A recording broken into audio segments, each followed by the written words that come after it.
नमस्ते साथीहरू, हजुरहरू सबैजनालाई मेरो यो युट्युब च्यानलमा स्वागत छ। अब ढिला नगरी अरू भाषा सिक्नतर्फ लागौँ। धन्यवाद। कपाललाई भन्छ सार, कपाल काट्ने ठाउँलाई भन्छ हल्लाक, रेस्टुरेन्टलाई भन्छ मताम, पसललाई भन्छ बकाला, बाथरुमलाई भन्छ हमाम, खाना बनाउने ठाउँलाई भन्छ मतबक, चिसोलाई भन्छ बारिद, बेडलाई भन्छ शरीर, साबुनलाई साबुनै भन्छ, पानीलाई भन्छ मोया अथवा माई, दुइटै भन्छ है। दुधलाई भन्छ हलिब, जुसलाई भन्छ आसिर, समयलाई भन्छ वक्त, तारिखलाई भन्छ तारिख है। दिनलाई भन्छ यौम, रातलाई भन्छ बिलेल अथवा लेल, बिहानलाई भन्छ शुभ अथवा शुभ, फ्रिजलाई भन्छ तल्लाजा, बरफलाई भन्छ तल्ज, करेन्टलाई अथवा बिजुलीलाई भन्छ क्यारबा, बल्बलाई भन्छ लम्बा, उज्यालोलाई भन्छ नूर।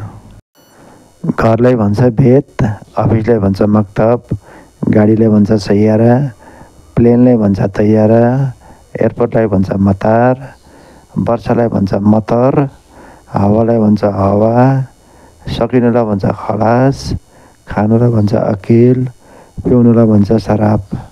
साँचो भनेको सच, झुटो भनेको कज्जब, राम्रो भनेको जैन अथवा कोइस, नराम्रो भनेको मुजिन अथवा माफी कोइस, पर्खाउनु भनेको सबर, रोकिनुलाई ओग्य भन्छ, अगाडिलाई गिद्धम, पछाडिलाई ओरा, दायाँपट्टिलाई एमिन, बायाँपट्टिलाई एसार भन्छ।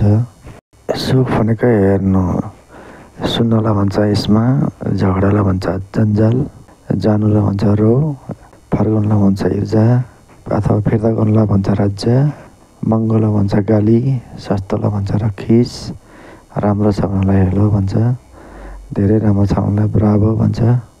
पहिले भनेको अवल, गब्बल भनेको नि पहिल्यै हुन्छ, बादेन भनेको पछाडि, आलियम भनेको आज, बुक्रा भनेको भोलि, हाम्स भनेको हिजो, गब्बल हाम्स भनेको अस्ति, बुक्रा भनेको भोलि, बाद बुक्रा भनेको पर्सि, वाहिद मर्रा भनेको एकचोटि, तानी मर्रा भनेको अर्कोचोटि अथवा अर्को पटक हुन्छ है।